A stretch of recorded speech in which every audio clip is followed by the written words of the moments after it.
नमस्कार सभी को। दोस्तों, आजकल देश की जो राजनीति चल रही है, उसमें न्याय की परिभाषा को, उसकी कसौटी को भी कानून से आगे निकाल के भावनाओं और राजनीति पे तौला जाता है। और जब ऐसा होता है, तो वहीं से फिर बुलडोजर जस्टिस जैसा सिस्टम निकल के सामने आता है। और जो लोग इसको इंस्टेंट जस्टिस यानी कि तुरंत जो तात्कालिक न्याय दिया जाता है ना, वो कहकर इसको सपोर्ट करते हैं, उनके मुंह पर एक जोरदार तमाचा मारा है। आज स्पेशल पास्को कोर्ट के एक जजमेंट ने, याद कीजिए जरा, 2024 का वक्त था। एक खबर बड़ी सुर्खियों में थी। अयोध्या के भदरसा इलाके में एक नाबालिग बच्ची के साथ दरिंदगी की खबर सामने आई थी। उस वक्त मुख्य आरोपी के तौर पर समाजवादी पार्टी के नेता मोहित खान का नाम उछाला गया था। और मौजूदा सरकार को लोकसभा में जो सपा के हाथों अयोध्या में हार मिली थी, उसका भरपूर बदला निकालने का मौका मिल गया। मोहित खान का मीडिया ट्रायल हुआ, सड़कों पर प्रदर्शन हुए, और फिर देखते ही देखते प्रशासन ने मोहित खान की जो 3 फ्लोर की बेकरी थी और जो शॉपिंग कॉम्प्लेक्स था, उस पर बुलडोजर चला दिया। लेकिन आज करीब 1.5 साल बाद अदालत ने जो फैसला दिया है, वो हम सब के लिए एक सबक होना चाहिए कि कानून को हमेशा कानून की तरह ही काम करना चाहिए। भावनाओं में बहकर, आवेश में बहकर अगर कानून को जस्टिफाई किया जाएगा ना, तो वो बस बदला लेने का औजार बन जाएगा। स्पेशल पास्को कोर्ट ने मोहित खान को सभी आरोपों से बाइज्जत बरी कर दिया है। लेकिन सवाल ये है कि मोहित खान आरोपों से भले बरी हो गए, लेकिन जो 1.5 साल से उन्होंने जिल्लत झेली, उनका परिवार सड़क पे आया, उनके पूरे कारोबार को ध्वस्त कर दिया गया, उनका जो मीडिया ट्रायल हुआ, इन सब की भरपाई कौन करेगा? तो ये सारे पॉइंट हम डिस्कस करेंगे आज की इस वीडियो में। लेकिन हमेशा की तरह सबसे पहले शुरू से समझते हैं कि मामला था क्या। देखिए, 29 जुलाई 2024 को अयोध्या के पूरा कलंदर थाने में 12 वर्षीय बच्ची के साथ सामूहिक दुष्कर्म की एफआईआर दर्ज की गई। मामला और तूल पकड़ लिया क्योंकि बच्ची प्रेग्नेंट हो गई और आरोप ये लगा कि मोहित खान और उसके नौकर, जो उसकी बेकरी में काम करता था, राजू, ने महीनों तक उसका शोषण किया। उस समय माहौल इतना तनावपूर्ण था, इतना गर्म था, इतना इस पे राजनीतिक रोटियां सेकी गई कि अगर कोई कानूनी प्रोसेस की बात भी करता ना, तो उसको ऐसा पोर्ट्रे किया जाता जैसे वो किसी दरिंदे का साथ दे रहा है, वो कोई बहुत बड़ी गलत बात कर रहा है। मुख्यमंत्री योगी आदित्यनाथ ने खुद विधानसभा के पटल पर इस मुद्दे को उठाया और बाकायदा मोहित खान का नाम लेकर इसे पूरे समाजवादी पार्टी के चरित्र से जोड़ने की कोशिश की गई। पुलिस ने आनन फानन में दोनों को गिरफ्तार किया। लेकिन यहीं से कानून का, पुलिस का ड्यू प्रोसेस शुरू होता है। सवाल बड़ा बेसिक सा बनता है कि क्या पुलिस ने उस वक्त साक्ष्यों का इंतजार किया, साक्ष्यों पे ढंग से काम किया? तो जवाब है नहीं। पुलिस ने, प्रशासन ने तो पूरा काम किया कि ज्यादा से ज्यादा मोहित खान को और उसके जरिए समाजवादी पार्टी को डिफेम किया जाए, उस बच्ची को न्याय मिले ना मिले, इसकी बजाय इस पूरे केस को एक माध्यम बना लिया गया अपना राजनीतिक प्रतिशोध निकालने के लिए। और इसीलिए गिरफ्तारी के महज चंद दिनों में मोहित खान की सारी संपत्तियों को अवैध बताकर ढहा दिया गया। उस समय किसी ने नहीं पूछा कि अगर भविष्य में, ये काम मीडिया का था ना, मीडिया ने भी नहीं पूछा कि अगर भविष्य में मोहित खान निर्दोष साबित होते हैं, तो क्या उनकी गिरी हुई संपत्तियों का कोई मुआवजा देगा? जो उनका परिवार सड़क पे आ रहा है, उसका हर्जाना कहां से भरा जाएगा? लेकिन खैर, वो आवेश था, भावना थी, पूरा माहौल एक इंसान के खिलाफ बना दिया गया था। लेकिन फिर धीरे गति से ही जब कानून का अपना प्रोसेस शुरू हुआ, तब केस का सबसे बड़ा मोड़ सामने आया, फॉरेंसिक और वैज्ञानिक साक्ष्य का।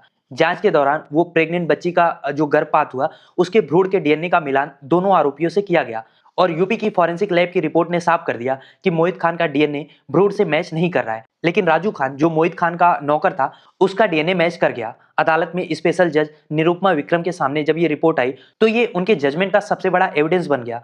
क्योंकि जब बायोलॉजिकल साक्ष्य ही मोहित के खिलाफ नहीं थे, तो उन्हें दोषी ठहराने का कोई आधार ही नहीं बचा और मोहित खान बाइज्जत बरी हो गए। लेकिन मसला ये है कि इस सच के सामने आने में 1.5 से 2 साल का वक्त लग गया। तो ये जो 2 साल मोहित खान ने जेल में खोए हैं, उसका हिसाब कौन देगा? और केवल 2 साल ही नहीं, जो बुलडोजर एक्शन के नाम पे उनका मकान, उनका शॉपिंग कॉम्प्लेक्स तोड़ा गया, उसका हिसाब कौन देगा? अगस्त 2024 में जब मामला अभी ट्रायल स्टेज में भी नहीं पहुंचा था, प्रशासन ने करीब 4000 स्क्वायर फीट में फैली हुई उनकी बेकरी और उनके शॉपिंग कॉम्प्लेक्स को मिट्टी में मिला दिया। लॉजिक ये दिया कि ये तो तालाब की जमीन पर बना है। लेकिन ये बात एक बच्चा भी समझ सकता है कि किस मंशा से ये कार्रवाई की गई। सवाल ये है कि ये कार्रवाई तभी क्यों हुई जब उनका नाम एक संवेदनशील अपराध में सामने आया, जबकि सुप्रीम कोर्ट का साफ साफ बुलडोजर जस्टिस को लेके जो उनकी गाइडलाइन है, वो बहुत क्लियर है। अदालत ने स्पष्ट कहा है कि किसी भी शख्स के आरोपी या दोषी होने की वजह से उसका घर गिराना असंवैधानिक है। अगर प्रशासन किसी की संपत्ति को सजा के तौर पर गिरा देता है, तो ये दरअसल जो सेपरेशन ऑफ पावर है, इसका उल्लंघन है। उसकी संपत्ति का क्या करना है,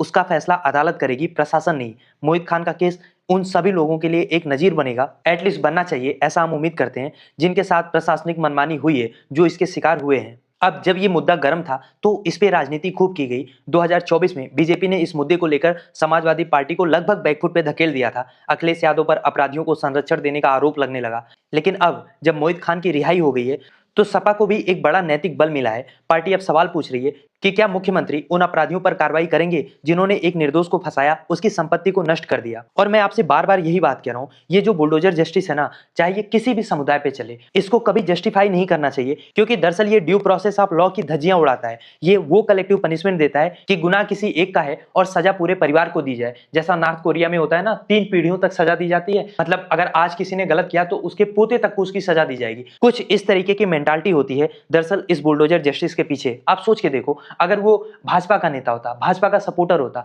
या जो एक अल्पसंख्यक समुदाय से वो बिलोंग करता है, उसकी जगह वो किसी और धर्म का होता, किसी और जाति का होता, तो क्या ये बुलडोजर जस्टिस आपको इतनी रफ्तार से देखने को मिलता? तो इसका जवाब आपको पता है। खैर, अदालत ने पाया कि मोहित खान के खिलाफ कोई प्रत्यक्ष गवाह या ठोस डिजिटल प्रूफ नहीं है। यहां तक कि पीड़िता का मां का भी अब बयान बदल रहा है, कह रही है कि किसी राजनीतिक दबाव की वजह से उन्होंने मोहित खान के खिलाफ बयान दिया। कोर्ट ने फिलहाल राजू खान को दोषी पाया है, क्योंकि उसके खिलाफ वैज्ञानिक साक्ष्य मौजूद थे। राजू खान की सजा पर सुनवाई अभी आगे बढ़ेगी, लेकिन मोहित खान के लिए एक लंबी और दर्दनाक कानूनी लड़ाई का अंत हो चुका है। लेकिन जैसा कि मैंने कहा, सवाल बाकी है अभी रिहेबिलिटेशन का। क्या मोहित खान को हर्जाना मिलेगा? क्योंकि सुप्रीम कोर्ट की गाइडलाइन साफ कहती है कि अगर अवैध तरीके से घर गिराया जाता है तो संबंधित अधिकारियों की सैलरी से हर्जाना वसूलने का प्रावधान होना चाहिए। अब देखना यह है कि क्या उत्तर प्रदेश की सरकार इस दिशा में कदम उठाएगी, जिसके चांसेस बहुत कम है। और सवाल केवल प्रशासन से नहीं है, सवाल हमारी गोदी मीडिया से भी है कि ये लोग कब आत्ममंथन करना शुरू करेंगे कि ये समाज में जो जार बो रहे हैं ना, उससे ये भी बच के नहीं रह पाएंगे।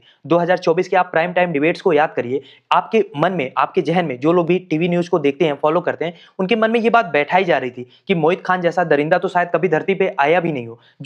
जो एकदम बेसिक सा न्यूज एथिक्स होता है ना, वो भी कहता है कि किसी भी आरोपी को तब तक आप अपराधी मत बनाइए जब तक अदालत फैसला ना दे दे। लेकिन चाहे रिया चक्रवर्ती का मामला हो, चाहे किसी का भी आप केस उठा के देख लो, ये रेटिंग के चक्कर में खुद को ही जज बना देते हैं और ऐसा मीडिया ट्रायल करते हैं ना कि अदालत से बरी हुए इंसान के बारे में भी आपके मन में जो इमेज बन जाती है वो इतनी जल्दी टूट नहीं पाती है। और अब आप आज और कल के न्यूज उठा के देख लो, कहीं पे भी इतनी प्रमुखता से ये न्यूज छपती हुई आपको नहीं मिलेगी जहां पे इस बात पे डिबेट हो कि मोहित खान निर्दोष साबित हुए हैं, उनका घर गिरा था, प्रशासन ने गलत किया। बेसिकली इनकी जो बेगुनाही वाली खबर है ना, इसको मीडिया इतनी प्रमुखता से दिखाएगा ही नहीं। खैर, मेरा काम था मैं आपको न्यूज पॉइंट टू पॉइंट बता दूं कि मामला हुआ क्या, कैसे पूरा मीडिया ट्रायल हुआ, कैसे किसी का घर गिरा। लेकिन जो आज फैसला आया है ना, वो केवल न्याय का फैसला नहीं है, केवल एक बेगुनाह को जेल से बाहर नहीं निकाला गया है। क्योंकि न्याय तब होता है, न्याय को तब कंप्लीट माना जाता है जब एक इंसान का सम्मान, उसकी आजीविका को भी न्याय सुरक्षित रख पाए। मोहित खान के केस में तो ऐसा नहीं हुआ है, लेकिन ये केस हमें 2 बड़ी सीख देता है। पहला, कानून की प्रक्रिया को शोर और भावनाओं से प्रभावित नहीं होना चाहिए, और दूसरा,